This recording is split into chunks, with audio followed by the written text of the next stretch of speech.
Time Walk with Me. Hey everybody, welcome back to Time Walk with Me. Today I'm doing this a little differently.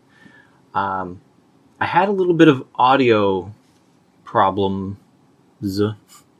I had some audio problems the last time I tried to record a video.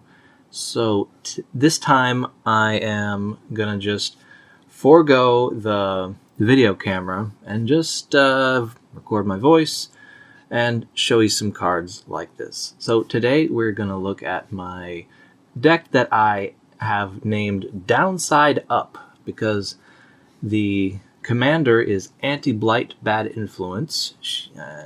She is a legendary 2/2 Devil Advisor with flying and a mana cost of 2 of any color and 1 red. Her abilities make her a very unique commander because she encourages you to hurt yourself. Her second ability is a triggered ability that goes off whenever a source that you control deals damage to you. That source can be anything, even a land. For each damage dealt to you by sources you control, she gets a +1/+1 counter. That ability plus flying makes Auntie Blyte quite potentially powerful, but then she has a third ability. For 1 mana of any color and a red, you can tap Auntie Blyte and remove any number of +1/+1 counters from her to deal that much damage to any target. Ideally, you would deal that damage to an opponent since it's damage that you've taken, but in a pinch, it can remove a problem creature or planeswalker or transform a battle. I got this in a Jumpstart pack, so a lot of the cards in this deck are from that pack as well. Next, we have Fireslinger. This versatile pinger came in the same pack that I got Auntie Blyte in, like I just told you. It wouldn't be all that great in any other deck, but here it does 2 very helpful things. It damages my opponents or their stuff, and it pumps up Auntie Blyte.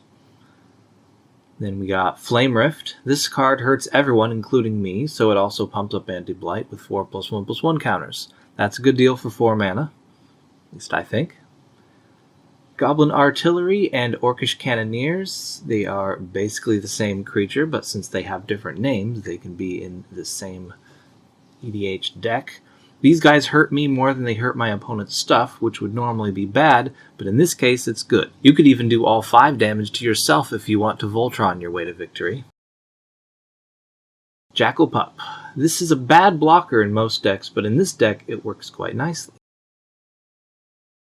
Volcano Hellion. When Volcano Hellion enters the battlefield, you can have it do any amount of damage to a creature, but it also does that to you. This can pump up Auntie Blyte by a lot and turn her into a very lethal attacker. Coalhauler Swine.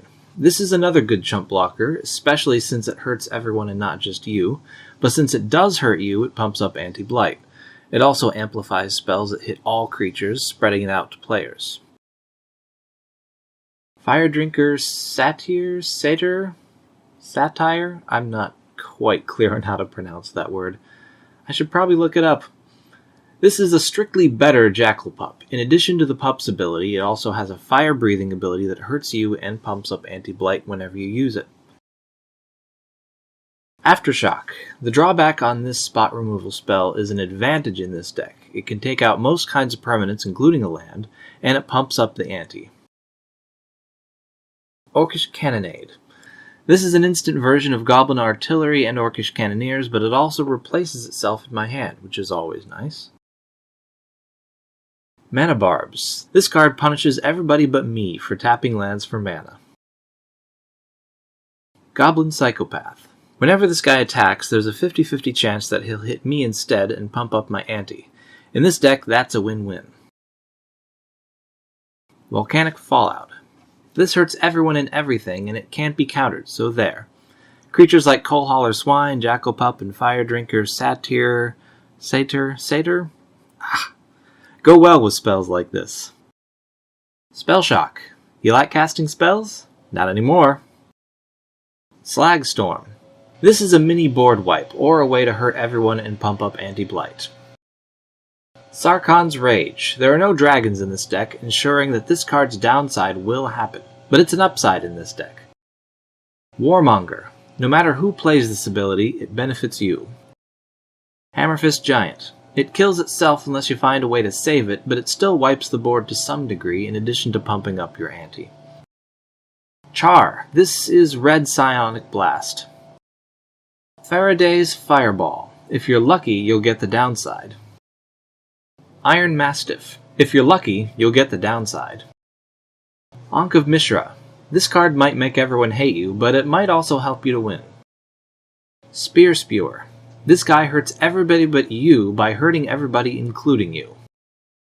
Smoldering Efreet. I have 2 words for this card, chump blocker. Sparksmith. For once they're talking about normal sparks and not planeswalker sparks. This can get pretty interesting with a few goblins on your board. Earthquake. It'll probably take out most of your creatures, but it'll leave Auntie Blyte alone and pump her up a bunch. Ravenous Giant. Hey, it's Red Juzamjin. The downside is an upside. Mana Clash. If you're lucky, your coin will come up tails a few times. Acidic Soil. This could end up hurting my opponents more than it hurts you, but even if it doesn't, it's an advantage for you. Embermaw Hellion. Everybody gets hurt just a little bit more. Mechanized Warfare. This has an effect similar to Embermaw Hellion, but it's an enchantment, and its effect includes damage your artifacts do. City on Fire. The cool thing about this is that it triples the damage done by Auntie Blyte, so for every damage you take, she's going to pump out 3. Torbrand, Thane of Red Fell. This one only increases damage by red sources that you control to opponents or opponents' permanents. Ali from Cairo. I've always been fascinated by this card. My Ali isn't quite real, but I use it anyway. It keeps me from murdering myself, at least until I deal damage to all non-flyers on the board. Fortune Thief. It's easier to cast than Ali, and it does the same thing. Platinum Angel. This one keeps me from killing myself, and it's not touched by my non-flyer hosers. Golden Guardian. This guy tries to get killed by one of your own creatures, and then turns into a cool land that taps for 2 mana of any color and pumps out 4/4 golems. Gauntlet of Might. Another fake that I use. This doubles my mountains and strengthens my creatures, helping them to survive all the little board wipes in the deck. It does the same for my opponent's mountains and red creatures, but that's fine. Rousing Refrain. Every 3 turns, you get a bunch of mana that sticks around for your whole turn. Nice. Felwar Stone, Relic of Legends, Bronze Walrus, Fire Diamond, Sisay's Ring, Heraldic Banner, Seer's Lantern, and Basalt Monolith. These are all the mana rocks in the deck. There's no Soul Ring because I only own so many, and they're not really worth proxying. Skittering Surveyor, Armillary Sphere, Pilgrim's Eye, Traveler's Amulet, and Burnished Heart. These artifacts help me to ensure that I always have a land drop every turn. Burnished Heart ramps me nicely. Jessica's Will. This is a self-explanatorily good card. It gives you mana, and it gives you Impulse Draw. Increasing Vengeance. This is in the deck to copy spells. If a spell is worth casting, it's worth copying, and the flashback ability lets me copy something twice. Dualcaster Mage. No tricky combos with this card in here, it just copies things. Urabrask Heretic Praetor. This card is fun. It gives you an extra card to play, and it forces your opponents to play the first card they draw the turn they draw it. Also, it lets everyone see what it is. Campfire. This is a cool card because it lets you gain 2 life every turn. Oh, it also gives you a break on your commander's commander attacks if you had to recast it a few times during a game. Mog Maniac. This is kind of like Stuffy Doll, but it's not indestructible and it doesn't damage itself. It's a good card to have out when you cast a spell that damages every non-flying creature. Reverberate. Remember what I said about copying spells? This is a good one because it's cheap to cast. It's basically Fork, but it doesn't cost hundreds of dollars. Arc Bond. This is a nice surprise from when you ping your own creature or an opponent shoots fire at one of your creatures. Brash Taunter. This is great against an opponent who has a really big creature. Descent into Avernus. This makes everyone pay for the treasure it gives them with pain, and in this deck, your pain is good. Stuffy Doll. You knew this would be in here. It exists to be tortured.